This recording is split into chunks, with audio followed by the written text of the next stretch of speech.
কদিন ধরে যা খাওয়া দাওয়া হচ্ছে পেটটাকেও একটু শান্তি দিতে হবে। চলো ফ্রুটস খেয়ে এবার এখন জিমে যেতে হবে।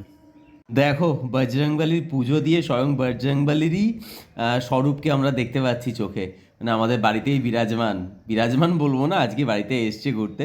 তো মঙ্গলবার দিনকে ওনার দর্শন পেয়ে আমি তো খুব আপ্লুত যে আজকে মঙ্গলবার দিনকে আমি স্বয়ং ওনার দর্শন পেলাম।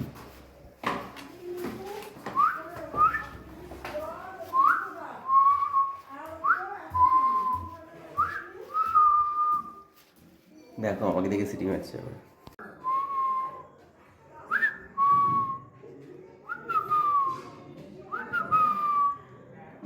বাবা এটা তো মরে গেছে, তাও দেখো কানকোটা ছটপট ছটপট করছে। এখনো নড়ছে, মানে মাছ কাটা হয়ে গেছে তাও দেখো নড়ছে, মানে কই মাছের এই জন্যই মনে বলে যে কই মাছের, এই জন্যই বলে মনে হয় যে কই মাছের প্রাণ, এই জন্যই বলে মনে হয় যে কই মাছের প্রাণ এখনো অবধি মনে হয়।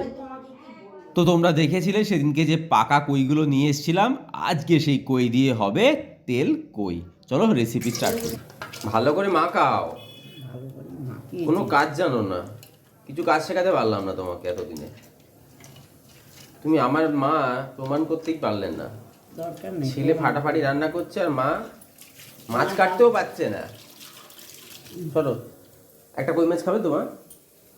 খাই না, ভালো করে জানি। আরে খেলে কি হয়, গায়ে লোম উঠে যাবে? যেতেও পারে। আজ তোমাকে কই মাছ খাওয়াবো।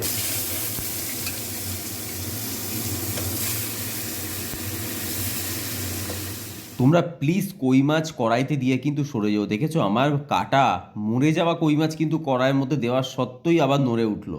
মানে আমি তো স্ট্রেঞ্জ, কই মাছে এত জান কোত্থেকে থাকে, মানে কড়াই দিয়ে ভেজে ফেলেছি তাও নড়ছে। এবার চলো মশলাটা রেডি করি। তোমাকে মেরে দিই, দেখবো তুমিও কই মাছের মতো ছটফট করো। আমি আগে পালাবো ছটফট। এই যে লোকে বলে,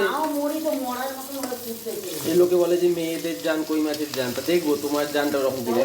এই কই মাছ যেমন মরে যাওয়ার পর ছটফট করছে, দেখবো তোমাকেও মেরে দিয়ে দেখবো। হ্যাঁ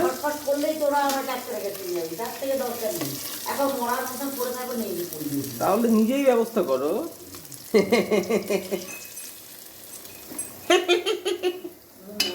তোমাকে ইনসাল্ট করে দিলাম, ইনসাল্ট। তেল কই কিন্তু খুব ইজি। জিরে তেজপাতা শুকনো লঙ্কা ফোড়ন দিয়ে পেঁয়াজ আদা রসুন কাঁচা লঙ্কা বাটা দিয়ে একটু কষিয়ে হলুদ গুঁড়ো জিরে ধনে গুঁড়ো দিয়ে ভালো করে কষিয়ে জল দিয়ে ভেজে রাখা মাছ দিয়ে নামানোর আগে জাস্ট একটু গরম মশলা দিয়ে নামিয়ে নাও। আর গরম গরম ভাতের সাথে তেল কইটা প্লিজ সার্ভ করো। দেখো তোমরা, মানে কোনো ওভার কিছু না, খেতে দারুণ টেস্ট হয়।